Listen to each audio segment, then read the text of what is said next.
Mesdames, Messieurs, bonjour et bienvenue dans ce nouveau numéro de votre émission préférée, Idée. Aujourd'hui, Idée va parler de l'excellence. Et pour ce faire, je suis avec Dr Dra Yao Mawena. Il est pasteur et consultant en ressources humaines. Il est venu pour nous apporter un éclairage sur ce que c'est que l'excellence. Comment faut-il s'y prendre pour être excellent? Quels sont les avantages de l'excellence pour un individu ou la société dans laquelle l'individu vit ou encore pour le pays dans lequel il est? Docteur, bonjour. Bonjour, monsieur Bagna. Vous êtes déjà dans Idée. Ça fait plaisir d'être dans votre émission. Merci. Et c'est une occasion pour moi de partager avec ceux qui nous suivent mes expériences, mon cognitif sur ce thème de l'excellence. L'excellence est un thème des ressources humaines. Et chaque fois que la chose aborde un aspect des ressources humaines, je suis parfaitement à l'aise. Si nous vous demandons de donner une explication, une définition, pour que chacun d'entre nous puisse comprendre davantage ce que c'est que l'excellence. Je préfère définir l'excellence par son contraire, pour pouvoir mieux comprendre le thème. Le contraire de l'excellence, c'est le pire. Le contraire de l'excellence, c'est le vilain. Qu'est-ce que c'est que l'excellence? Vous savez, nous avons dans la vie ce qu'on appelle la perfection. Et personne n'atteint jamais la perfection. Mais si vous êtes très proche de la perfection, on dit que vous êtes excellent. L'excellence, c'est la meilleure qualité. L'excellence, c'est le stand ou bien le standing qui est à l'extrême ou bien qui est maximum. D'habitude, on demande aux gens d'être excellents. Si on dit à quelqu'un, sois excellent, qu'est-ce que ça veut dire? Vous savez, un homme n'est pas une chose à piloter. Un homme est très complexe. Un homme a un corps. Un homme a un cœur. Un homme a un esprit et un homme a un mental. Si on dit sois excellent, ça dépend de quel domaine tu manifestes des faiblesses notoires.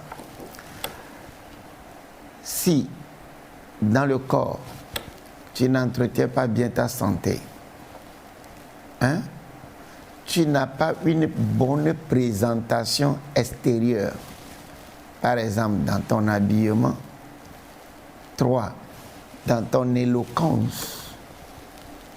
Alors, si on dit sois excellent, la personne peut vouloir dire par exemple, sois excellent dans ta manière de communiquer, sois excellent dans ta manière de s'habiller, parce que vous portez par exemple un habit sale, une veste froissée, une chemise non repassée et une chaussure non cirée. On peut te dire, sois excellent dans ta manière de s'habiller.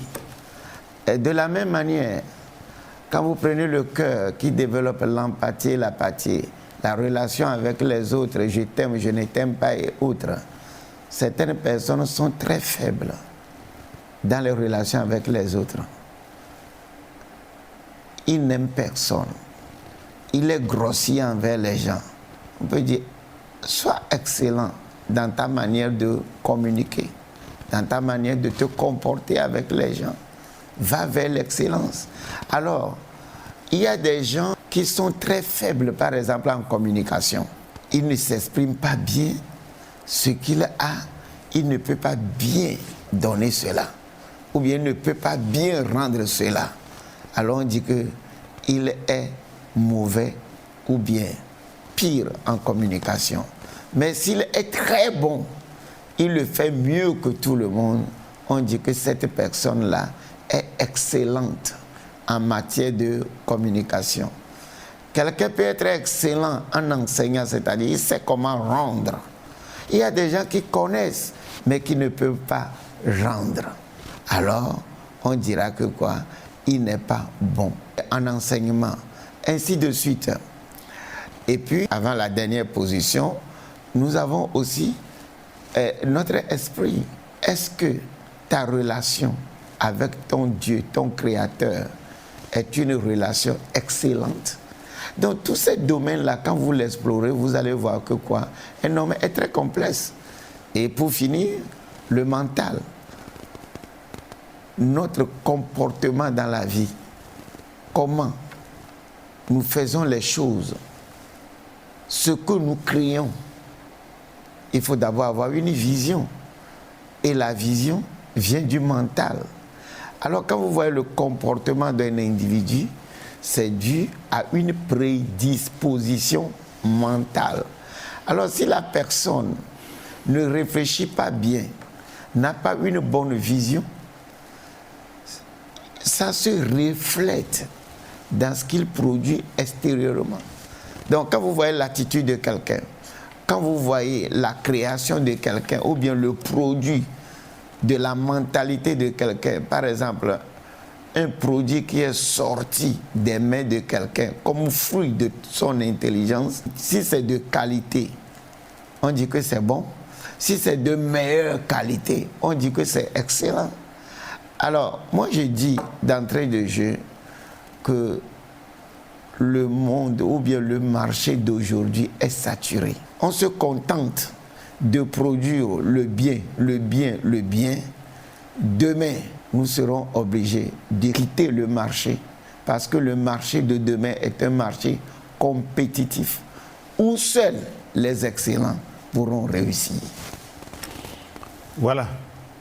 Avant de revenir sur ce que vous avez développé, en guise d'explication, est-ce qu'en amour, on peut parler d'excellence? Est-ce qu'un homme peut dire « j'ai une femme excellente » et vice-versa, est-ce que la femme peut dire « j'ai un homme excellent » ? Si vous prenez les critères de l'amour, par exemple la communication dans un couple, la personne est très faible en communication, en appréciation de sa femme. Il y a des gens qui n'apprécient jamais leur femme. Il y a des femmes qui n'apprécient jamais leur mari. Quelqu'un, par exemple, l'excellence chez lui, c'est de donner tout dont la femme a besoin, sans lui donner l'affection.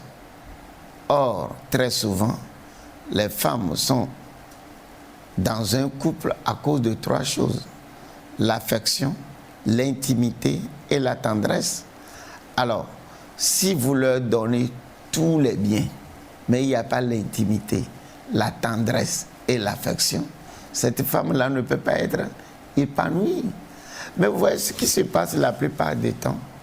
On est excellent dans un domaine, on ne l'est pas dans l'autre. Alors les femmes vont dire, oh, rien ne nous manque dans cette maison. Là, l'homme a un point fort. Il est excellent pour pouvoir aux besoins de sa famille. Mais il n'a pas le temps pour nous. Il n'y a pas de temps d'affection, il n'y a pas de temps d'intimité, ainsi de suite.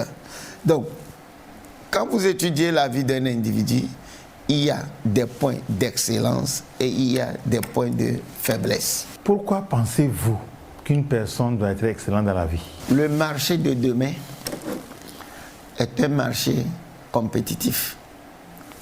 Ce que vous produisez, par exemple, vous êtes un industriel, vous produisez des choses de mauvaise qualité en se basant sur le fait que vous êtes en situation de monopole. Mais demain, vous pouvez rentrer en situation de compétition où les produits vont aborder le marché. Et c'est les produits excellents. Voilà pourquoi, de nos jours, on parle de la gestion de la qualité. On donne des prix pour la qualité. Et des gens n'arrivent pas à prendre ce prix. Mais il y a des sociétés qui prennent le prix de la meilleure qualité. En donnant ces prix, c'est qu'on veut pousser les entreprises, on veut pousser les individus à donner à la société des choses excellentes, ou bien de meilleure qualité, ou bien des choses qui sont très proches de la perfection. Pourtant, dans la vie, on dit qu'aucune œuvre humaine n'est parfaite. Oui, je pense que les gens ont raison. Aucune œuvre humaine n'est parfaite. Je n'ai pas dit l'excellence, c'est la perfection. J'ai dit tendre vers la perfection. C'est-à-dire la perfection, c'est seul le Créateur, Dieu que nous adorons, qui est parfait. Aucun homme n'est parfait. Aucune œuvre humaine n'est parfaite. Mais chaque fois que vous tendez vers la perfection, c'est-à-dire vous dépassez la moyenne que tout le monde a, ou bien le bon, la moyenne ou le bon. Parce qu'il ne faut pas oublier quelque chose. Le tombeau dans lequel on enterre l'excellence, c'est le bon. Et généralement, les gens aiment le bon. Et dans la conscience collective, c'est bien, c'est bien, c'est bien, c'est bien. Et tout le monde vit dans ce qui est bon ou bien dans ce qui est médiocre. Mais si vous êtes dans ce qui est bon et quelqu'un fait 1 kilomètre supplémentaire, il ajoute quelque chose de supplémentaire, un effort supplémentaire, une perfection supplémentaire à ce qui est déjà bon, il tend vers l'excellence. Et celui-là est à la tête. On ne court pas derrière être premier. Si vous voulez être à la tête, je vais être à la tête, je vais à la tête, je vais tout faire pour être à la tête. Vous perdez votre temps. Courez vers l'excellence et les gens vont te prendre et mettre à la tête. Merci beaucoup. Comment faire alors pour atteindre cette excellence? J'ai déjà dit quelque chose, que le tombeau de l'excellence, c'est ce qui est bon. Quand tout le monde fait bien, par rapport à quoi? Par rapport à eux, par rapport à toi. Première chose, il ne faut jamais se comparer avec les gens en matière d'excellence. Oui, je veux être comme lui, mais plutôt cherche à donner le meilleur des meilleurs de toi-même. Je ne suis pas en train de dire que vous ne pouvez pas avoir une référence. Référence, c'est bon, mais en matière d'excellence, c'est un homme seul qui peut décider être excellent. Et je le dis, je le redis, l'excellence n'est pas un don de naissance. L'excellence n'est pas un talent que le Créateur nous a donné. On acquiert l'excellence, on développe l'excellence, on parvient à l'excellence. C'est un effort personnel. Donc il faut pouvoir se transcender. Donc en première position, faire un effort pour refuser ce que la conscience collective a accepté comme bien. Tout le monde dit que c'est bien, mais qu'est-ce que je peux faire plus que ce qui est bon? Par rapport aux autres, non. Voilà l'effort que j'ai donné. Voilà ce que j'ai produit jusqu'à présent. C'est-à-dire, je suis en train de parler par rapport à toi-même. Maintenant, je dois m'améliorer. Je dois faire plus. Ainsi de suite. Et on dira que tu es excellent.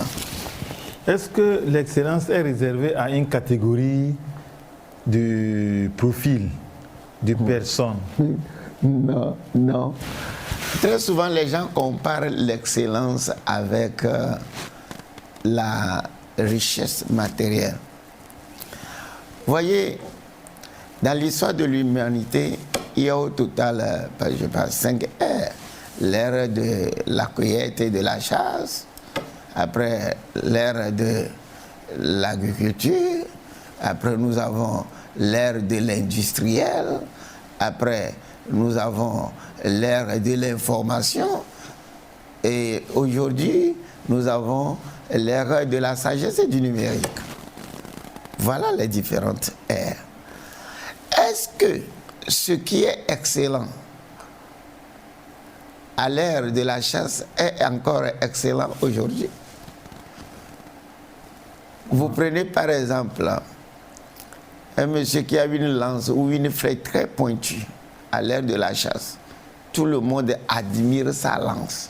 C'est la meilleure des meilleures qu'il a produit. Et quand il va à la chasse, il ramène toujours un gibier. Aujourd'hui, quelqu'un va parler du fusil le plus performant. C'est-à-dire qu'il est dans sa chambre, il manipule le fusil avec un ordinateur et la balle ou bien la bombe quitte pour aller tuer quelqu'un à 10 000 km de là. Parce que nous sommes à l'ère de quoi? De la sagesse. Oui. Donc, définitivement, l'excellence varie dans le temps et dans l'espace. Je vais vous donner un autre exemple.